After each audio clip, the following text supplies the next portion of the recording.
तो प्रीलिम्स का तो आप लोगों ने बता दिया काफी कुछ। अब मेंस की तरफ चलें, और एक ऑप्शनल की भी बात आएगी, तो इसमें मैं ऐश्वर्य का आपको इंट्रोडक्शन देना चाहता हूँ। मैंने अंजलि का तो दिया ही दिया। जब मुझे ऐश्वर्य मिले तो ऐश्वर्य आप थे और माधवी मेरे ख्याल से तब थी। तो आप लोग एक मेंस दे चुके थे, और उस बैच में बहुत से बच्चे ऐसे थे जिनको कुछ दिल्ली की कोचिंग्स ने बताया था कि हमारे नोट्स पढ़ लो तो 350 आ जाते हैं, और वो सब जो है वो एग्जाम दे कर आए थे, और जो है ज्योग्राफी में बहुत दुखी चल रहे थे। तो उसके बाद हमने कुछ कोर्सेज करने शुरू किए एंड ऑल दोज थिंग्स। तो मेंस की जर्नी प्रीलिम से टोटली डिफरेंट है, और कुछ चीजें रटी रटाई, जैसे अभी हमने थोड़ी देर पहले भी बात किया कि वो रटने रटाने के चक्कर में बहुत नुकसान हो गया। तो ऐश्वर्य उसमें थे, और जब ऐश्वर्य ने सबमिट करना शुरू किया तो मुझे भी ऐश्वर्य के जब आंसर्स मिले, जब मैंने चेक करना शुरू किया, तो मैंने कहा ऐश्वर्य ये तो मैंने पूछा नहीं, आप क्या जवाब दे रहे हैं। तो ये एक वो स्टेज था जो हम उस स्टेज में होते हैं कि हम वो लिखते हैं जो हमें आता है। We write what we know rather than what is asked. And उसके बाद एक दो बार में इतने स्मार्ट हैं ये स्टूडेंट्स की, एक दो बार सही रास्ता दिखाओ अपने आप सही हो जाते हैं। तो ऐश्वर्य वहीं से मैं स्टार्ट करना चाहूंगा। Probably we met 2 years ago, जब वो यस जर्नी सर। स्टार्ट हुई थी, आपने एक मेंस दे लिया था। तो यस वहां सर। से शुरू करते हैं कि मेंस के चैलेंजेस आप क्या फेस कर रहे थे when you were not able to crack it, and then what changes you brought, and then how did it work. और उसी में हम एक ऑप्शनल की स्ट्रेटेजी भी बीच में जरूर शिफ्ट करेंगे। So please Aishwarya. सर जब मैंने अपने पहली बार मेंस लिखा तो मैं बहुत ज्यादा हंगअप था एक स्टेटमेंट पे कि कहते थे कि तुम सारे पेपर्स में 20 क्वेश्चन करके आ जाओ और तुम्हारा क्लियर हो जाएगा। तो मेरे दिमाग में मतलब ये बात छप चुकी थी कि क्वेश्चन अगर 20 के 20 पूछे हैं तो मैं 20 के 20 तो करके आने ही आने, किसी तरह करके आने हैं। और सर बस उसी चीज के पीछे भागते भागते कई बार एग्जाम में जो पूछा है उसकी जगह में जो मुझे आता है वो लिख के आता था, जैसे आपने अभी बताया सर।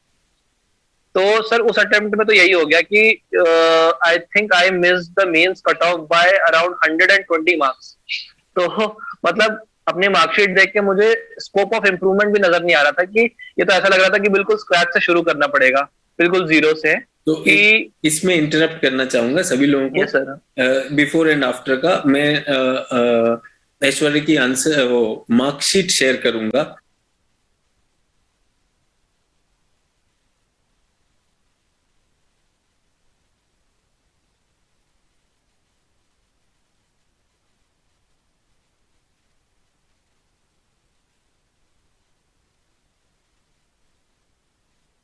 ऐश्वर्य का इतना प्यारा बैलेंस्ड मार्कशीट है इस बार की। 113 ऐसे हैं, 450 के आसपास इनके जीएस में हैं, ऑप्शनल में भी 280 तक गए हैं, और इंटरव्यू में भी इतना बैलेंस। मतलब आप समझिए कि ऐश्वर्य ने अभी कहा कि मेरा कोई स्कोप ही नहीं दिख रहा था। बहुत अच्छा, मतलब I was really very inspired looking at that balance score.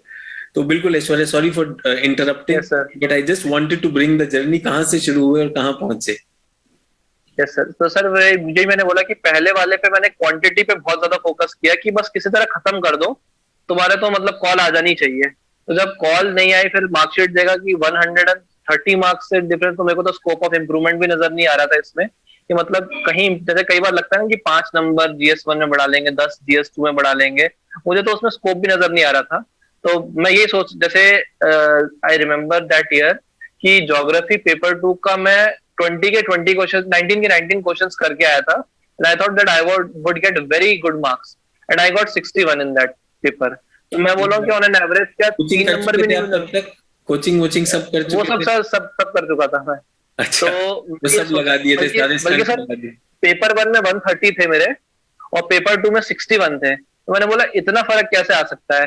तो फिर जब आपने बोला कि अच्छा एनालाइज करो कि जो पूछा है वो तो लिखो, तो सर क्वांटिटी से ज्यादा फिर मैंने क्वालिटी पे फोकस करना शुरू किया, क्वेश्चन की डिमांड फोकस करना शुरू किया, थोड़ा कंटेंट एनरिच किया अपना। तो सेकंड मेंस में मैं कंटेंट एनरिचमेंट में इतना बिजी हो गया कि मैं आंसर राइटिंग प्रैक्टिस करना ही भूल गया। और मैं उस समय बता रहा हूँ, मेरा ना GS 3, GS 4, ज्योग्राफी पेपर 2 ये तो खत्म ही नहीं हुए थे, और जो पेपर खत्म भी हुए थे वो भी आखिरी के 5-6 आंसर्स मैं ऐसे लेके आया था कि वो न के बराबर ही थे। तो पहले वाले में क्वालिटी कॉम्प्रोमाइज हो गई और दूसरे वाले में मेरी क्वांटिटी कॉम्प्रोमाइज हो गई। तो सर इस बार जो मैंने थर्ड अटेम्प्ट में कंटेंट तैयार कर रखा था वो तो अपनी जगह पे था ही, मैंने राइटिंग प्रैक्टिस बहुत ज्यादा करी कि मेरा एग्जीक्यूशन भी सही हो जाए। तो इस बार मेरे एग्जीक्यूशन भी सही था, इस बार मेरा कंटेंट भी ठीक था। तो जहां फर्स्ट अटेम्प्ट में मैं 130 मार्क्स से कट ऑफ मिस कर गया था, इस बार मेरे अराउंड 120 मार्क्स कट ऑफ के ऊपर थे। तो सर इतना स्कोप आ सकता है अगर क्वालिटी और क्वांटिटी दोनों को एक साथ आप जोड़ लें तो। अगर ये ऑफलाइन क्लास होती तो अब तक बच्चे सच में इतने इंस्पायर हो गए थे। इस पे क्लैप बनता है भाई। 130 माइनस से हम 120 प्लस गए। तो मैं ये बताना चाहता हूँ ऐश्वर्या, ये तो पुराना हुआ। इसमें यस दो सर। चीजें जो मुझे दिखाई देती हैं, वो अभी भी स्टूडेंट स्ट्रगल करता है। जीएस हो चाहे ऑप्शनल हो, कोचिंग इंस्टीट्यूट अगर ये बता दें कि आपको यही लिखना है और एकदम सीना ठोक के बता दें कि यही लिखना है, तो बच्चा क्यों डाउट करेगा टीचर पर, है ना। तो यस वो सर। वही लिख कर आता है और फिर वो इतना फंस जाता है कि वो ये सोचता ही नहीं कि क्वेश्चन क्या है, और कई बार वो फीडबैक भी नहीं लेना चाहता है। तो ये पहले नहीं होता था। मैं अगर आपके साथ एक स्क्रीन शेयर कर सकूं तो मैं आप दोनों के एक राय चाहूंगा इस आंसर पर। ये अभी एक बच्चा है, बहुत अच्छा बच्चा है, इन्होंने तैयारी की है और ये क्वेश्चन था, global population paradox lies in the fact that population growth is highest in poorest countries. Highest in poorest countries, गरीब देशों में पॉपुलेशन ज्यादा है। तो सोचिए, रेडीमेड आंसर जो रटवाया जाता है, जिसपे बोला जाता है कि रट के जाओ, और कुछ टॉपर्स भी जाकर मतलब इस चीज को पता नहीं कैसे एंडोर्स कर पाते हैं। The urbanisation phenomena has been dominant in developing the least developed countries with 60% of urbanisation. Reason for current trend of urbanisation. मैं एक बार डर गया कि यार क्वेश्चन क्या है। मैंने क्वेश्चन पढ़ा कि कहीं मैंने तो नहीं गलत हो गया। क्वेश्चन कह रहा है, global population paradox lies in the fact population growth is highest in poorest countries. ये लिख रहे हैं, reason for current trend of urbanization, demographic transition, developed world fourth stage में है, developing world second and third stage, rural urban migration हो रहा है, causes high growth of urbanization. और आखिर में क्या बनाया, ये अर्बन ट्रांजिशन, कुछ ऐसा लिख रहे हैं, और कर्व और डायग्राम सब बनाए। इस आंसर के लिए मतलब मुझे समझ में नहीं आता है कोई क्यों लिखेगा ऐसा। क्या आप इसका कुछ एनालिसिस कर सकते हैं कि मतलब why would someone right an answer like this. और अच्छा स्टूडेंट है, अनफॉर्चुनेटली मेंस नहीं पास किया है, वही किसी पॉपुलर नोट्स को रट रहा था, एंड दिस हैज हैपेंड। तो can you throw some light on these things which are happening. दूसरी चीज जो आपने कहा, सेकंड अटेम्प्ट में मैं बहुत कंटेंट पढ़ता रह गया। तो क्या आपको नहीं लगता है कि जीएस में, ऑप्शनल्स में इतना सारा कंटेंट दे दिया गया है कि सच में एक्चुअल एग्जाम की प्रिपरेशन उसी से कॉम्प्रोमाइज हो जाती है। दो चीजें आपसे जानना चाहता हूं इस पर। सर मैं स्टार्ट करूं? आपसे ही शुरू करते हैं, फिर अंजलि पे आ जाएंगे। सर आई थिंक अगर जैसे अगर इस आंसर को देखो तो ये मुझे अपना ही आंसर लग रहा है 2-3 साल पहले का। तो सर आई थिंक जब बहुत ज्यादा रिजिड हो जाते हैं थिंकिंग में, सर पहली चीज तो डर। जब आपके पेपर 2 में 60 आ जाते हैं तो आपको अपने मतलब पूरे एग्जिस्टेंस पर ही डाउट होने लगता है कि ये कि मतलब सही में ये क्या हुआ मेरे साथ। तो उसके बाद डर ऐसा बैठता है कि फिर कोई भी कुछ भी दे दे, मैं अपनी थिंकिंग सप्रेस कर देता हूँ। और सर उसी में मैं आपको एक इंसिडेंट सुनाना चाहता हूँ। सर मेरा एक जूनियर है, उसी साल बिल्कुल पास आउट होके निकला था, जिस समय मैं अपने ये पेपर 2 के 61 मार्क्स की बात कर रहा हूँ। मेरे पास दुनिया भर का कंटेंट इकट्ठा हो चुका था उस पॉइंट पे, और थ्योरी से लिंक कर रहा था, सब कुछ कर रहा था। उसी समय एक बिल्कुल फ्रेशर बच्चा जो उसी समय बिल्कुल पास आउट होकर निकला था, उसने ज्योग्राफी ऑप्शन लिया था, किसी तरह उसने प्रीलिम्स क्वालिफाई कर लिया था। मेंस के लिए वो बिल्कुल भी प्रिपेयर्ड नहीं था। तो उसने भी मेंस लिखा था, उसके बाकी सारे पेपर्स में ठीक अच्छे नंबर नहीं आए थे क्योंकि वो प्रिपेयर्ड नहीं था। मगर उसके उसी ज्योग्राफी पेपर 2 में 118 आ गए थे। तो मैंने पूछा ये तुमने कैसे किया? बोला सर बस जो पूछा था वो लिख कर आ गया, और जहां मेरे से कुछ बना तो मैप बना दिया मैंने, ज्यादा कुछ फैंसी चीज नहीं की। तो सर तब मुझे रियलाइज हुआ कि इतना सिंपल सा काम करने से भी अगर अच्छे मार्क्स मिल रहे हैं, और मैं इतना जो कॉम्प्लिकेटेड खिचड़ी पका के आया था वहां पर, उसमें मेरे को 60 नंबर दिए हैं, तो कुछ तो मैं ये तो मेरी तरफ से बहुत ज्यादा बड़ा ब्लंडर है। तो नेक्स्ट अटेम्प्ट में मैंने यही किया कि मैं बहुत ही ज्यादा सिंपल हो गया कि, लेकिन रिजिड था मैं अपनी थिंकिंग में कि अच्छा ये है तो मैं कुछ भी यूज नहीं करूंगा। जैसे पहले ओवर यूज कर दिया था चीजों का, अब सेकंड इसमें मैंने ये सोचा कि मैं कुछ भी यूज नहीं करूंगा, तो रिवेंज हो गया, ऑपोजिट हाँ हो गया, सर, कि रिवेंज में चल रहे हैं, वो भी अपने आप में मतलब ठीक नहीं है। आंसर लिख रहा हूँ, मुझे पता है कि यहाँ पर ये चीज फिट हो सकती है पर्सपेक्टिव की भी, लेकिन फिर भी मैं इतना ज्यादा डरा हुआ हूँ कि मैं उसको डालने से डर रहा हूँ कि नहीं मैं नहीं डरूँ, तो जो मेरे को आता है मैं वही करके आऊंगा। Although I did improve to around 120 marks in paper 2 next year, but still sir वो जो टॉपर वाला सीन है जिसके लिए जो क्वालिफाई करना होता है वो नहीं पहुंचा था वो स्टेटस। सर इस बार मैं बहुत रिलैक्स माइंड में था, मैंने आप याद करिए एग्जाम के 2 दिन पहले आपको बोला भी था कि सर इस बार मैं ज्योग्राफी का एक तो टेस्ट से ज्यादा लिख नहीं पाया हूँ, तो क्या पता इस बार ज्योग्राफी में मैं मैसअप कर जाऊं। तो इस बार मैं बहुत ही ओपन थिंकिंग से गया था कि मेरे को मेरा जो मन करेगा मैं वहां करूंगा, और सर इस बार काफी अच्छा निकल गया ज्योग्राफी। तो मैं वो बोल रहा हूँ कि जो रिजिड थिंकिंग है, जैसे इस क्वेश्चन में मुझे लग रहा है कि इस बच्चे को आता है, बट एक जो रिजिड थिंकिंग है कि नहीं मैं अपनी थिंकिंग नहीं डालूंगा, जो मुझे बताया गया है या फिर जो मैंने डिसाइड किया मैं वही लिखूंगा, तो वो सर आई थिंक इसको गुड से एक्सीलेंट जाने में कहीं ना कहीं रोक रहा है। एक बार ये माइंड दोबारा खुलेगा तो sir I think he can do wonders. बिल्कुल, ये लड़का जानता है, ही हैज द नॉलेज, लिखते भी अच्छा है बिकॉज मैंने उन्हें चेक किया है, बट वो जो एक डर और एक थोड़ा सा अंधविश्वास, विश्वास is good, you know, belief is good, belief in your teacher, belief in your book, but वो जो सुपरस्टिशन की तरह बेचा जाता है कि अगर ये नहीं किया वो, और फिर थोड़ा सा आई थिंक बिजनेस टैक्टिक्स भी हो जाते हैं कि आप कहीं और से पढ़े हैं तो और किसी को नहीं आता है, अब यही आता है, और इन बच्चों को फीडबैक दो तो कई बार वो फीडबैक के लिए भी ओपन नहीं होते, तो आई थिंक वो बिल्कुल अच्छा करेंगे। अंजलि, आपको इसमें लाना चाहता हूँ। Anjali, you have also been preparing in Delhi, और आपके पास भी ये सारे इन्फ्लुएंस थे, अगर हम ज्योग्राफी की बात करें, वैसे तो जीएस में भी बहुत सारे हैं, बट आपके आंसर में मुझे हमेशा एक फ्रेशनेस, हमेशा एक अंजलि दिखाई दी। It's always been there.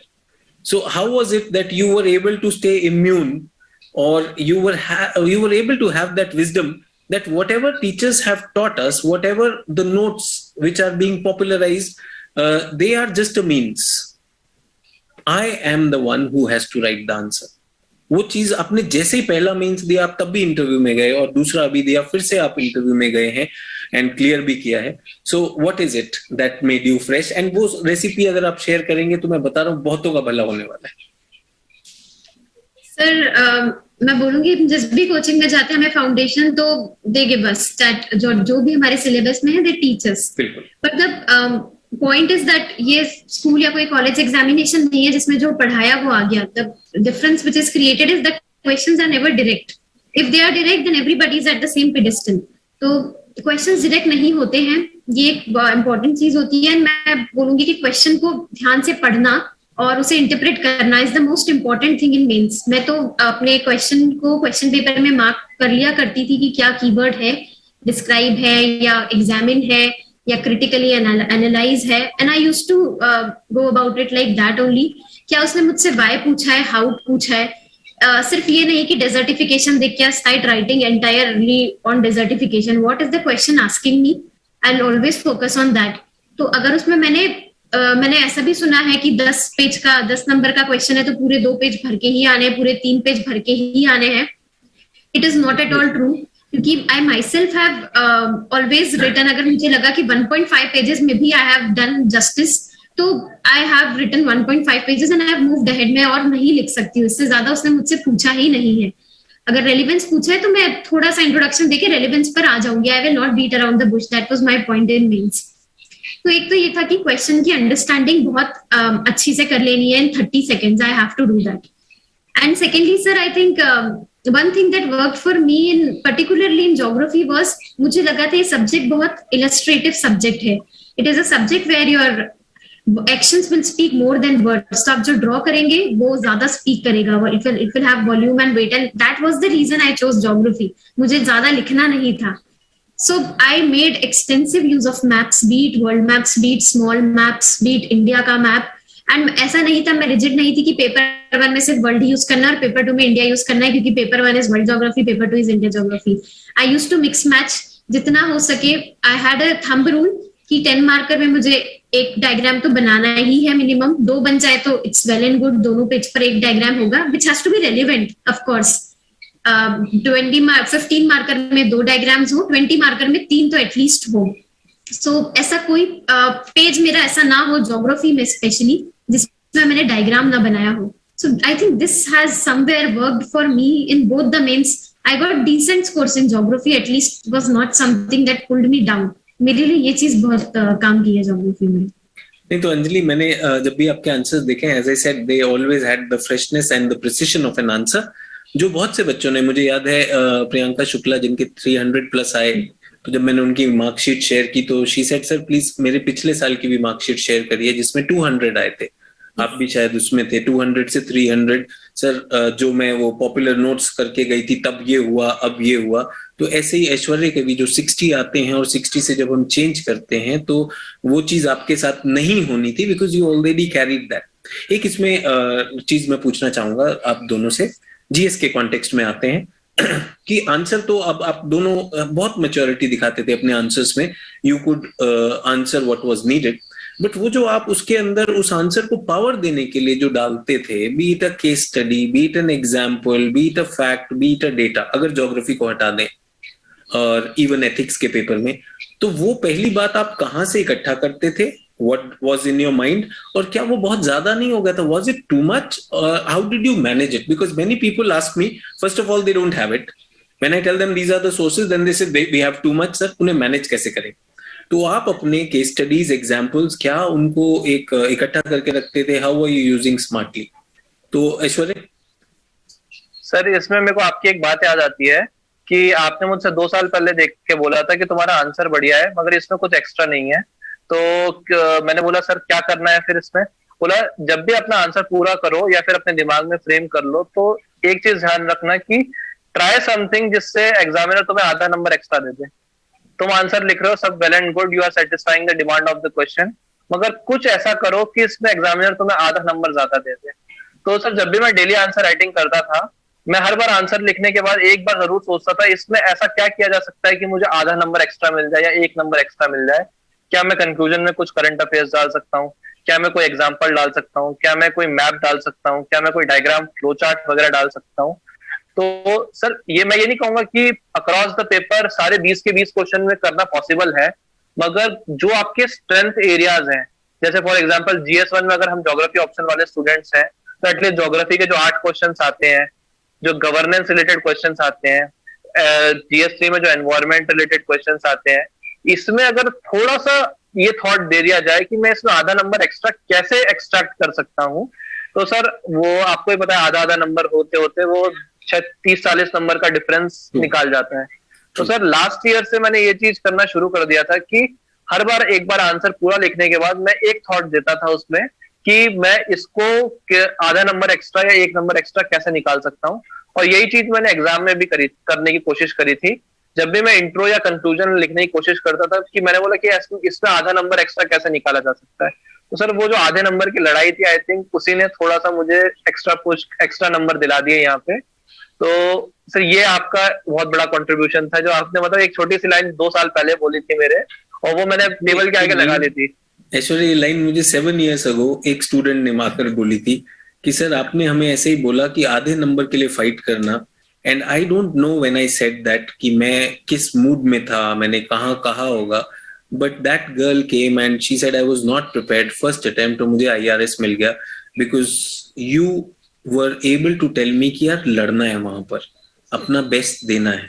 फिर मैंने देखा ये हर स्टूडेंट को मैंने दिया और सच में ये बहुत अच्छा वो है. आई थिंक ऐश्वर्य ये जो कॉन्शियसनेस थी कि यार लेना है वहां से, वो बांट नहीं रहे, लेना है, तो ये कॉन्शियसनेस आप लेकर आए और बहुत से टॉपर्स ये रखते हैं. सो ये अवेयरनेस जो मेंस में रखता है वो बिल्कुल पाएगा. तो ऐश्वर्य कहाँ से इकट्ठे किए ये फिर, and to what extent, quantity ज्यादा ना हो, वो कैसे बैलेंस किया? सर जैसे मैंने बोला कि न्यूज़पेपर तो बहुत इंपॉर्टेंट सोर्स है जहां से इकट्ठे किए गए थे, और मैंने अर्लियर शेयर किया कि न्यूज़पेपर से कैसे निकाल सकते हैं. अगर सिलेबस अच्छे से याद होगा तो न्यूज़पेपर से निकाल लेंगे. और सर कई बार क्या होता है, अगर मैंने एक इन्फॉर्मेशन निकाल ली है उसको मैं 10 जगह यूज कर सकता हूँ. सर मैं इसी बार बता रहा हूँ चीजें ली जाए. हाँ सर इसी बार मैं बता रहा हूँ, शायद 1 या 2 केस स्टडीज ऐसी थी जो मैंने 6 के 6 पेपर में अलग अलग तरीके से मारी थी मैंने सर. अरे वाह, बहुत शायद वो पेपर 1 में ह्यूमन ज्योग्राफी में मारी थी, GS2 में गवर्नेंस में लगाई थी, GS3 में इकोनॉमी में डाली थी, और GS4 में उसी का गवर्नेंस का एग्जाम्पल बना के कोई एथिकल वैल्यूज में डाली थी, और ज्योग्राफी ऑप्शनल में तो काम आई गई थी। तो sir rather than collecting many tools, आप एक टूल को अलग अलग तरीके से चलाना सीख सकते हैं। ओके तो ये मुझे लगा था कि अगर आप इंफॉर्मेशन को बहुत रैशनली तैयार कर लें तो कम, जैसे मुझसे ज्यादा चीजें याद नहीं होती सर, सही बताऊं मैं, मेरे से ज्यादा चीजें नहीं याद होती थी, तो मैं लिमिटेड चीजें याद रखता था, पर मुझे उसको अच्छे से यूज करना आ गया था कि एक ही चीज को मैं इधर पे कैसे यूज कर सकता हूँ, कहीं और कैसे यूज कर सकता हूँ। तो मेरे हिसाब से ज्यादा इंफॉर्मेशन कलेक्ट करने के बजाय मैंने बहुत रेलेवेंट इंफॉर्मेशन कलेक्ट करी थी। सोर्स वही थे जो सर सबके होते हैं, इंटरनेट हो गया, आपका मैगजीन्स हो गई, योजना एंड कुरुक्षेत्र, पूरी नहीं पढ़ना, जब जितना काम का है जो जहां से निकल जाए वो पढ़ना है, न्यूज़पेपर हो गया, तो रेलेवेंट चीजें निकाल लें और यूपीएससी के टॉपिक्स के हिसाब से निकाल लें, और उसको इतने अच्छे से फ्रेम करें कि मल्टीपल जगह एक ही चीज को यूज किया जा सके। परफेक्ट। तो बहुत से एस्पिरेंट्स इस चीज को देखकर बहुत खुश होंगे कि ऐश्वर्य भी बहुत ज्यादा याद नहीं कर पाते थे, तो हम भी वही कुछ ही चीजें लेंगे बट अच्छे से ठोक बजाकर उसको यूज करेंगे, मल्टीपल यूज। इसी तरह की वर्सेटाइल चीज इकट्ठी करनी चाहिए। तो अंजलि, कैसे आप उन वर्सेटाइल चीजों को, अगर आपने भी इकट्ठा किया, तो how are you able to do that, collate them और यूज? तो मैं I have been always a fan the way you use them, so please tell us. Sir मेरे लिए तो जो हम न्यूज़पेपर पढ़ते हैं, जैसे ऐश्वर्य ने बोला, दैट इज प्राइम सोर्स, वहां से हम फटाफट चीजों को ले सकते हैं। सेकेंडली मेरा एक सोर्स रहता था, जो भी मैं करंट अफेयर की मैगजीन्स पढ़ती थी उनमें भी हमें we come across many case studies, good examples, वहां से हम उठा सकते हैं। एंड बिलीव मी सर, 50 या 100 से ज्यादा की हमको जरूरत भी नहीं हो सकती है। I also concur with him कि you have to play around whatever you know, the limited, the more limited, the less limited you have, the more you'll be able to play with the content in the examination. I think मैं हमेशा content के पीछे भागी हूँ, and you have always told me that you have all the content in place, you don't need any content enrichment. So मैंने अपने आप को इस बार, and in fact अपने मेंस में भी thankfully मेरे पास बहुत ज्यादा टाइम कभी रहता नहीं था मेंस का, तो मैं गई हूँ कंटेंट इधर उधर इकट्ठा करने, बट मैं रिवाइज उतना ही कर पाई हूँ जितना मैंने बस फर्स्ट टाइम में किसी से जहां पर मैं गई थी। तो उसी कंटेंट को लेकर और थोड़ा सा वैल्यू एडिशन करके मैंने उसी कंटेंट को प्ले अराउंड किया। जैसे ऐश्वर्य बोल रहा है कि उसने वही के same case studies across papers use करी, I have also done the same, I can remember that. In fact मैंने ज्योग्राफी के पेपर 1 की कुछ केस स्टडीज पेपर 2 में इंटरचेंजेबली भी यूज कर ली है। एक क्वेश्चन की मैंने शायद रिपीट भी कर दी है, एक पेपर में ही 2 जगह भी लिख दी है, which is I think it's fine अगर आप उसे थोड़े अलग वे में मोल्ड कर पाए। So less is I think more in this examination. Perfect. तो बहुत अच्छा, दोनों इस पे काउंटर करते। अब बातें तो बहुत सारी हो सकती हैं, we can continue for years and years आपके एक्सपीरियंसेस के साथ। एक मुझे जो पर्टिनेंट चीज दिखाई दी है पिछले 2-3 मेंस में, मैं उस पर बात करना चाहता हूँ। जो यूपीएससी की एक मुहिम है कि एक तरह का जो एक माहौल हो गया है, the differential between people who can afford a coaching and people who can not afford a coaching, कि कोचिंग जैसे ही क्वेश्चन ना पूछे जाए, भले ही कोचिंग अपनी मार्केटिंग करके ये कह लें, और कई बार टॉपर भी आकर बोल देते हैं कि भाई यही क्वेश्चन आते हैं। आप देखिएगा अभी प्रीलिम्स के अगले दिन अखबारों में छप जाएगा ना, मेरे क्वेश्चन आए, मेंस में भी ऐसा ही छपेगा, और आप जानते हैं। तो मैं आपसे पूछना चाहता हूँ, क्या पिछले 2 साल में यूपीएससी ने काफी प्रीलिम्स और मेंस में ऐसा किया है कि जो बच्चा एक वेल रेड है, अच्छी प्रिपरेशन बैलेंस है, वो ज्यादा अच्छा करेगा? खासकर 2021 के जीएस और ऑप्शनल के पेपर्स, ऑप्शनल ज्योग्राफी के paper, were they on the same रटाई लाइनें? क्या वो पुराने भारी चीजें करवाई गई, या we should switch over to a more balanced approach of not doing PhD in GS and optional and getting more sanity out of questions? So इस बार के क्वेश्चंस पे मैं आपकी कमेंट चाहूंगा। And has UPSC been successful in bringing more dynamism and breaking that rigidity? Anjali, आपसे शुरू करते हैं। सर आई थिंक ये बहुत हद तक ट्रू रहा है 2020 के अटेम्प्ट के लिए भी और 21 के अटेम्प्ट के लिए भी मैंने देखा है। द फैक्ट मैं ज्योग्राफी बहुत कम रिवाइज करके गई थी, या जितना भी रिवाइज करके गई थी ना, I was able to score good, was due to the fact कि क्वेश्चंस बहुत जनरल थे। वो एक नॉर्मल सा इंसान भी जिसने, जो एक वेल रेड पर्सन है, just with the knowledge of newspaper could answer the question of even geography paper 2। True. So इसमें आपने बहुत बड़ी कोचिंग की है या आपने कोचिंग नहीं की है, ये वो डिफरेंस वहीं पर ही हट गया था। because everybody knows what is desertification, क्या लिखना है उसमें, so there was no need of any coaching. I would say किसने नहीं करी है वो बिल्कुल भी उसमें उनको डिसएडवांटेज नहीं हुआ होगा. तो ये एक बहुत अच्छी चीज है यूपीएससी ने जो की है. और जो स्टैटिक क्वेश्चंस उन्होंने पूछे भी हैं, जैसे इस बार पैसिफिक ओशन बॉटम फ्लोर पूछा है. अगर आप एक सीरियस एस्पिरेंट हैं तो आपने स्टैंडर्ड किताबें अगर पढ़ी होगी तो वेरी स्टैंडर्ड फॉर्मेट, तो उसमें किसी को भी डिसएडवांटेज या एडवांटेज का आई डोंट थिंक वो होगा.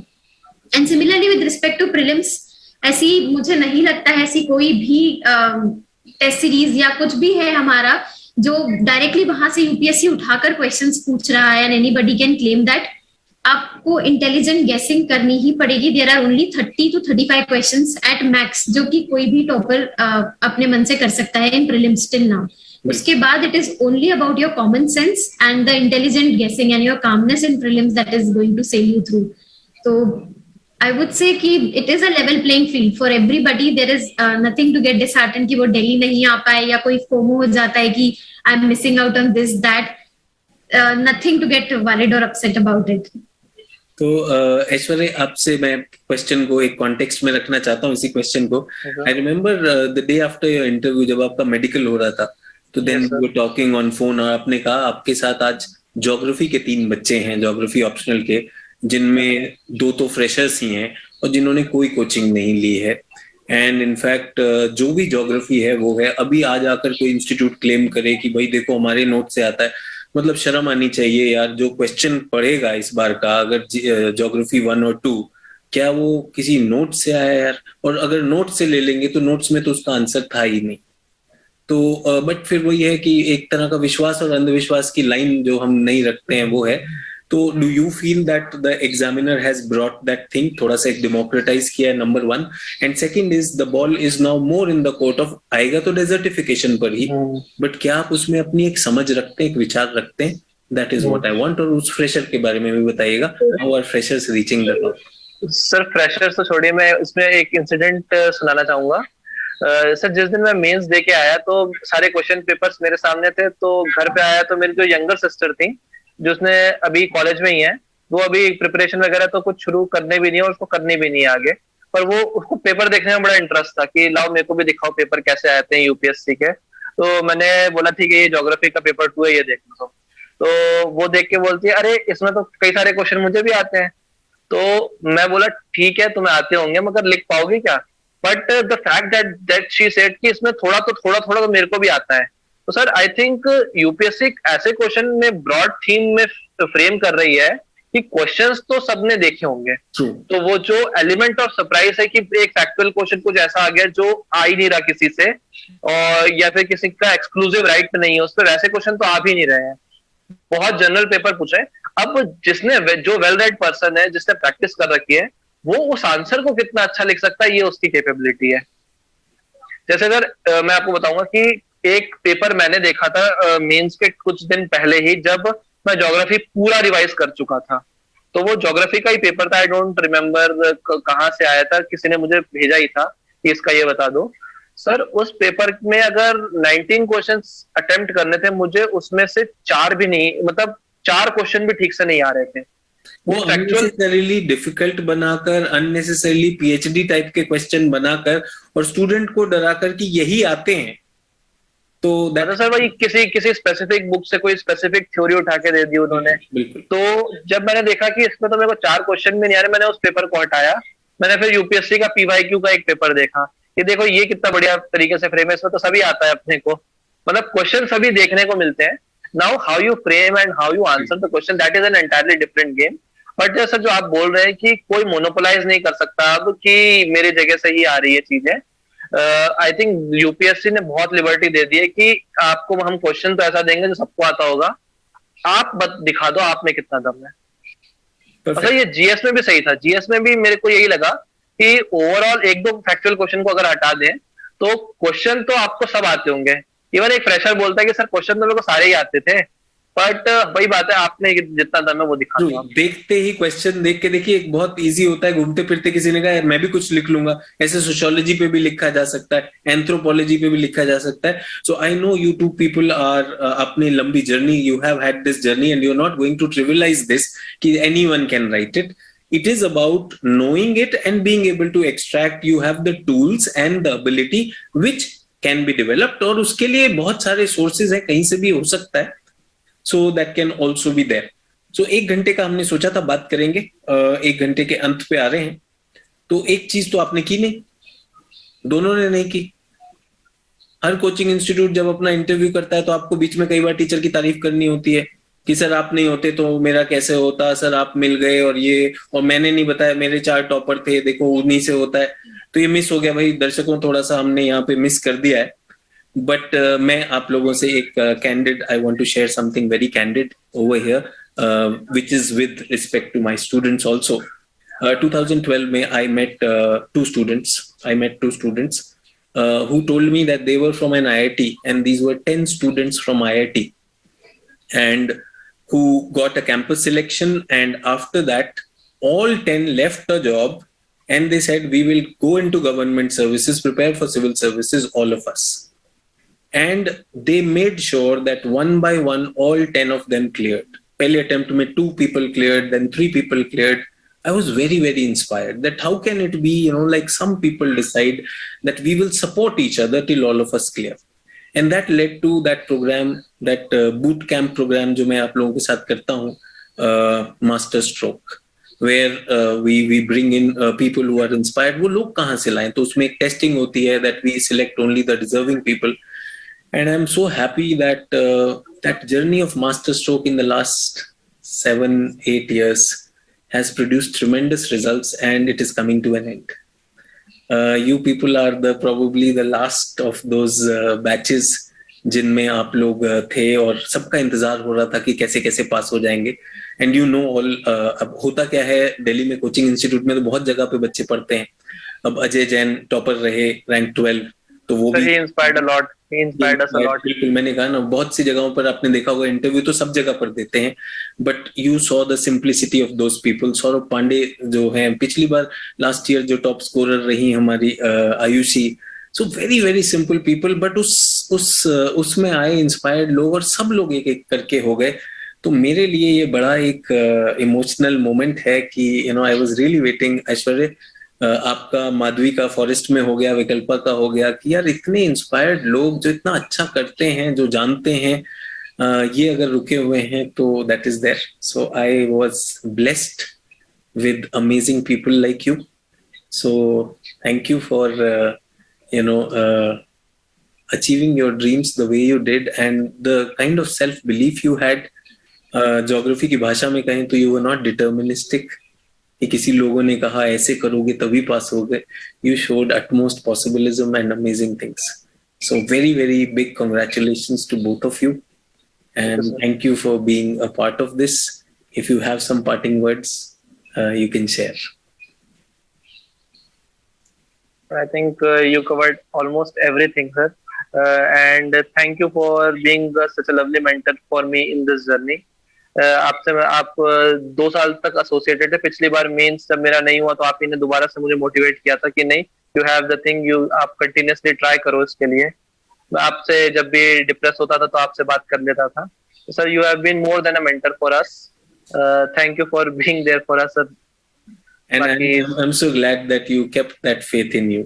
और आप लोगों के सामने इतने एग्जाम्पल्स थे उस ग्रुप से, जैसे मैंने कहा ना 10 IIT के बच्चे, आपने देखा सौरभ पांडे अपने 6th अटेम्प्ट में 66 लाते हैं. तो देयर इज नो रीजन, उस ग्रुप में कहीं ऐसा हुआ ही नहीं कभी. We were not looking at thousands of student. 100 बच्चे आएंगे उसमें, उन 100 बच्चों को, मुट्ठी भर बच्चों को हम लोग पूरी जान देकर वो करेंगे. So that was really amazing. So thank you Aishwarya for keeping that faith. And I'm thankful to God that all the blessings were showered upon you. Anjali, आपके लिए my shy student was really a gem always from day one. और आपकी कुछ शिकायत रहती है interview board से कि सर वो मुझे ज्यादा नंबर नहीं देते, but trust me, मुझे शिकायत नहीं रहती. You have a terrific personality. Sir, I think I was always inspired by the real life stories of toppers जो आप small anecdotes share करते थे. I still remember आपने एक बार भव्या मित्तल जो कि IIS है, उनका एक बार जिक्र किया था. ऐसे आपने बहुत बहुत छोटे छोटे anecdotes सब toppers के बताए हैं. I used to feel a lot of inspiration मैंने वहां से गैदर की है, मास्टर स्ट्रोक के बहुत सारे सेशंस अटेंड किए, वहां से गैदर की है. एंड आई डोंट नो, ये सब छोटा छोटा बहुत कल्मिनेट होता गया. And I was sure that किसी ना किसी अटेम्प्ट में इट विल क्लिक होगा. एंड आपका हमेशा सपोर्ट रहा था. आप हमेशा कॉल करके यू यूज्ड टू चेक कि भले ही हम बहुत ज्यादा भी नहीं बात कर पाते थे, but still you were there to make sure that yes whether I am on the track और नॉट. पेपर्स नहीं लिखती थी man, you used to call me back, which rarely anybody would do, कि किसी को क्या फर्क पड़ रहा है अगर मैं उनके पेपर्स नहीं भी लिख रही हूँ तो. But you were always there कि क्यों नहीं लिखा paper, why didn't you write. तो एक चेक हमेशा रहता था. जो मैं नहीं लिखे पेपर्स मैंने, बट वो एक गिल्ट होता था. तो मैं एटलीस्ट टॉप अच्छे मॉडल आंसर जरूर देख लेती थी कि एटलीस्ट मैं देख लेती हूँ, कुछ तो आ ही सकता है, जो कि डेफिनेटली आया भी. तो it was always something which was very accessibility, जो मैं बोलूंगी जो मुझे चाहिए भी थी, वो बहुत ज्यादा मिली आपके through. You were always there, कभी भी आपको कॉल कर सकते थे, and you were always available, which very less happens with a teacher इस एग्जाम में. I was fortunate and I was lucky that I got a mentor like you, and I'm happy it culminated into something that I also wanted. So, I'm really honored, really. Yes sir, मैं वही बोलूँगा कि clear होने पे तो सबका call आ ही जाता है सर, आ ही गया. बट पिछले साल जब क्लियर नहीं हुआ तो सर उस समय एक ही कॉल था मेरे पास जब आपने किया था कि हैव फेथ इन योरसेल्फ. हम उस समय सर हम 5-6 लोगों का एक ग्रुप भी बनाया था जिसमें हम डेली पावर प्ले करके, जिसमें हमें आंसर राइटिंग लिख रहे थे. उसमें नहीं लिखता था तो आप शाम को डांटने शुरू कर देते थे कि आज क्यों नहीं आया तुम्हारा आंसर. तो वही सर, सक्सेस पे तो सबने ही कॉल कर लिया, फेलियर पे सर आप अकेले थे जिन्होंने मोटिवेट किया था उस समय पे. तो sir I really thank you for that. You welcome. और उस पावर प्ले ग्रुप के सारे बच्चे पास हो गए हैं.